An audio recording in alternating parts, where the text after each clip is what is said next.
Baik, Assalamualaikum warahmatullahi wabarakatuh.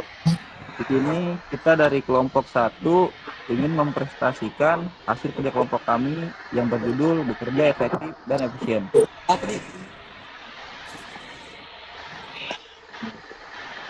Nah, kita terdiri dari 6 orang. Yang pertama ada Adi Putra Setiawan, ada Holid, ada Muhammad Rifat Al-Ghifari, ada Farhan, ada Muhammad Farhan, sama Lutfi Ramadanti. Baik, latar belakang sebuah bekerja efektif dan efisien ya adalah perkembangan teknologi dan persaingan kerja menuntut setiap individu bekerja lebih cepat dan produktif. Efektivitas dan efisiensi menjadi kemampuan penting dalam dunia pendidikan maupun dunia kerja. Banyak orang bekerja keras tetapi belum mampu mencapai hasil yang maksimal karena kurang tepat dalam mengatur prioritas. Kebiasaan menunda pekerjaan menyebabkan tugas menumpuk dan hasil kerja menjadi kurang optimal. Oleh karena itu, diperlukan kemampuan manajemen waktu, disiplin, dan kebiasaan positif agar produktivitas meningkat. Nah, di sini ada perbedaan efektivitas dan efisien. Saya akan menjelaskan perbedaan efektivitas, yaitu merupakan kemampuan suatu organisasi atau individu dalam mencapai tujuan yang telah ditetapkan sesuai dengan rencana yang diharapkan. Yaitu ada fokus utama efektivitas adalah hasil yang dicapai. Pekerjaan yang efektif membutuhkan perencanaan dan pelaksanaan yang tepat. Ukuran efektivitas dilihat dari keberhasilan mencapai sasarannya gimana. Efisien ialah menurut G adalah suatu asas dasar tentang perbandingan terbaik antara suatu usaha dan hasilnya yang dapat dilihat. Yaitu tujuan efisiensi yaitu hasil memaksimalkan dengan usaha yang minimal. Sumber daya meliputi waktu, tenaga, pikiran, uang, dan biaya. Efisiensi menekankan penghematan tanpa mengurangi kualitas hasilnya. Oke, ada yang mau lanjut? Oke, Farhan. Perbedaan ya. Ya. Ya, selanjutnya perbedaan efektif dan efisien. Efektif itu ada dari orientasi tujuan. Yang kedua, pemilihan bagaimana cara tercepat mencapai tujuan. Yang ketiga, waktu pengerjaan lebih singkat karena ketersediaan sumber daya dan lain-lain. Yang keempat, biaya yang dikeluarkan tinggi. Untuk efisiennya, yang pertama ada berorientasi tujuan, yang kedua pemilihan bagaimana cara tercepat mencapai tujuan, yang ketiga waktu pengerjaan lebih lama karena sumber daya yang dipangkas, yang keempat hemat biaya. Selanjutnya tujuan bekerja efektif dan efisien. Yang pertama, mengembangkan sistem kerja dengan kinerja tinggi yang meliputi proses perekrutan, seleksi, sistem insentif, serta pengembangan manajemen dan aktivitas pelatihan yang terkait dengan kebutuhan perusahaan. Yang kedua, mengembangkan praktik manajemen dengan komitmen tinggi yang menyadari bahwa karyawan atau pegawai adalah stakeholder dalam perusahaan yang bernilai dan membantu mengembangkan iklim kerja sama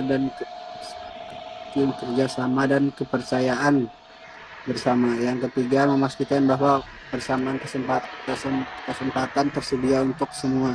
Artinya ada keterkaitan saling menguntungkan antara perusahaan dengan karyawan. Yang keempat, memastikan bahwa karyawan atau pegawai dinilai serta dihargai atas apa yang telah dikerjakan dan dicapai. Yang kelima, mempertahankan serta memperbaiki kesejahteraan fisik serta mental pegawai atau karyawan. Yang kelima, menciptakan iklim yang harmonis serta produktif yang dapat dipertahankan antara manajemen dengan karyawan atau pegawai. Selanjutnya, Baik, mungkin ciri-ciri selanjutnya Muhammad Farhan.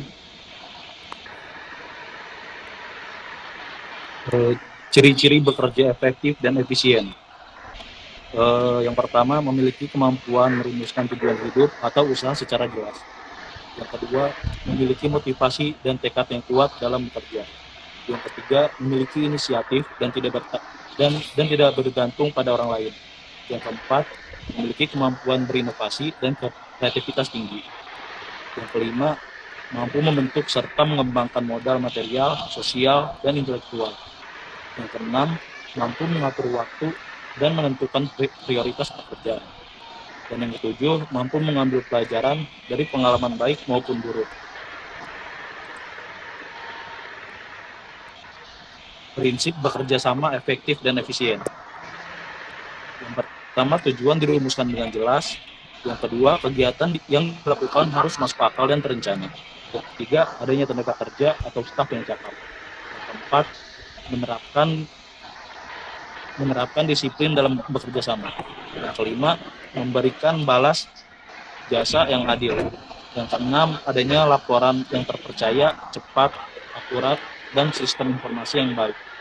Yang ketujuh, adanya perencanaan dan pengaturan kerja yang jelas. Yang kedelapan, menetapkan standar dan jadwal kerja. Yang kesembilan, kondisi kerja yang distandarisasi. Yang kesepuluh, operasi kerja yang distandarisasi. Yang ke-11, adanya instruksi kerja tertulis yang praktis dan standar. Dan yang ke-12, pemberian penghargaan atas efisiensi kerja. Ini untuk selanjutnya faktornya Henry Pat ya. Lalu ada faktor yang mempengaruhi efektivitas kerja. Faktor yang mempengaruhi efektivitas kerja merujuk pada pemikiran dari Xiang pada karyanya di tahun 2020 di dalam jurnal. Efektivitas kerja atau kemampuan mencapai tujuan secara tepat sasaran dipengaruhi oleh kejelasan tugas, adanya deskripsi dan pembagian kerja yang jelas, ketepatan waktu penyelesaian, adanya pengawasan atau monitoring, motivasi dari pimpinan, evaluasi pekerjaan secara berkala, serta lingkungan kerja yang nyaman meliputi kebersihan, keamanan, penerangan, dan temperatur. Lalu faktor yang mempengaruhi efisiensi kerja.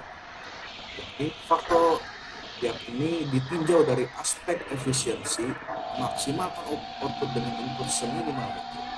Faktor penentunya meliputi kemampuan penghematan waktu, kejelasan prosedur kerja, tingkat disiplin kerja, keterampilan kerja pegawai, mutu pekerjaan yang dihasilkan, serta rasionalitas pekerjaan. Selain itu, menurut Sedar Mayanti, sebagaimana dikutip dalam karya Basri dan Arsi, efisiensi kerja dapat tercapai apabila memenuhi kriteria hasil guna, serta adanya pembagian kerja yang nyata, rasionalitas, kewenangan, dan tanggung jawab. Lalu ada cara menerapkan bekerja efektif dan efisien, yaitu diantaranya membagi waktu dan membuat jadwal kerja, melakukan pencadangan file backup data, menghindari gangguan saat bekerja dengan teliti dan fokus, tidak melakukan banyak pekerjaan sekaligus, melakukan komunikasi yang baik di tempat kerja, lalu bekerja sesuai kemampuan diri, beristirahat di sela pekerjaan, tidak menunda pekerjaan, mengatur prioritas pekerjaan, menjaga kerapian kerja, dan lalu menjaga kesehatan tubuh.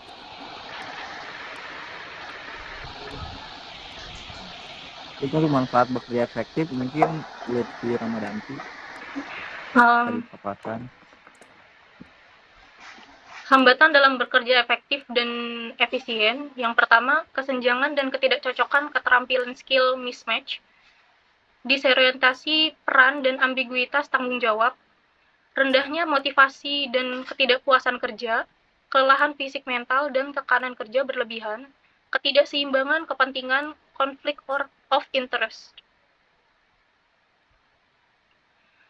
Contoh penerapan, yang pertama, menggunakan teknologi digital. Yang kedua, usaha menggunakan aplikasi kasir atau pencatatan keuangan untuk mempercepat transaksi dan mengurangi kesalahan pencatatan. Contoh, toko menggunakan sistem point of sale untuk mencatat penjualan otomatis. Yang ketiga, membagi tugas karyawan sesuai kemampuannya. Yang keempat, setiap karyawan diberi pekerjaan sesuai keahlian agar pekerjaan selesai lebih cepat dan hasilnya lebih baik. Contoh bagian pemasaran fokus promosi, sedangkan bagian produksi fokus membuat produk. Yang kelima, ada mengatur waktu kerja dengan baik. Yang keenam, membuat jadwal kerja harian agar pekerjaan tidak menumpuk dan target usaha tercapai tepat waktu. Contoh, UMKM makanan menyiapkan bahan baku pada pagi hari sebelum toko buka. Yang ketujuh, mengurangi pemborosan bahan. Yang kedelapan, menggunakan bahan baku sesuai kebutuhan agar biaya produksi lebih hemat. Contoh, usaha kuliner. Membeli stok bahan berdasarkan perkiraan penjualan harian. Yang kesembilan, pelayanan cepat kepada pelanggan. Yang kesepuluh, melayani pelanggan dengan ramah dan cepat sehingga pelanggan puas dan usaha lebih dipercaya. Contoh, toko online membalas chat pelanggan dalam waktu singkat. Ini untuk kesimpulan mungkin bisa Adi. Masuk ke kesimpulannya, jadi efektivitas itu berfokus pada pencapaian tujuan, sedangkan efisiensi berfokus pada penggunaan sumber daya secara optimal. Dan keduanya harus diterapkan bersama untuk meningkatkan produktivitas, menghemat biaya, serta memaksimalkan hasil usaha. Keberhasilan kerja efektif dan efisien dipengaruhi oleh disiplin, keterampilan, pengawasan, dan lingkungan kerja yang baik. Sementara hambatan yang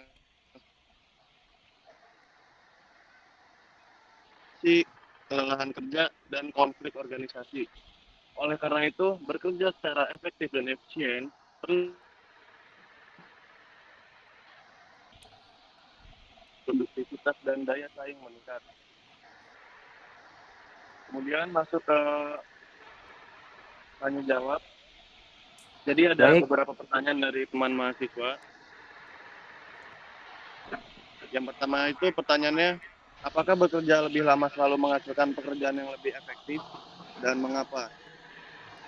Jadi jawabannya tidak. Lamanya waktu kerja tidak menjamin kualitas hasil. Produktivitas dipengaruhi oleh fokus, keterampilan, dan metode kerja yang digunakan.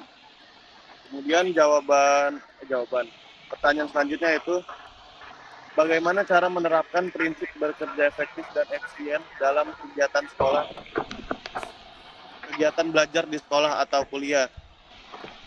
Jadi cara penerapannya yang pertama yaitu membuat jadwal belajar, menentukan prioritas tugas, menghindari gangguan saat belajar, kemudian memanfaatkan teknologi untuk mencari informasi, dan yang terakhir itu mengerjakan tugas sebelum tenggat waktunya.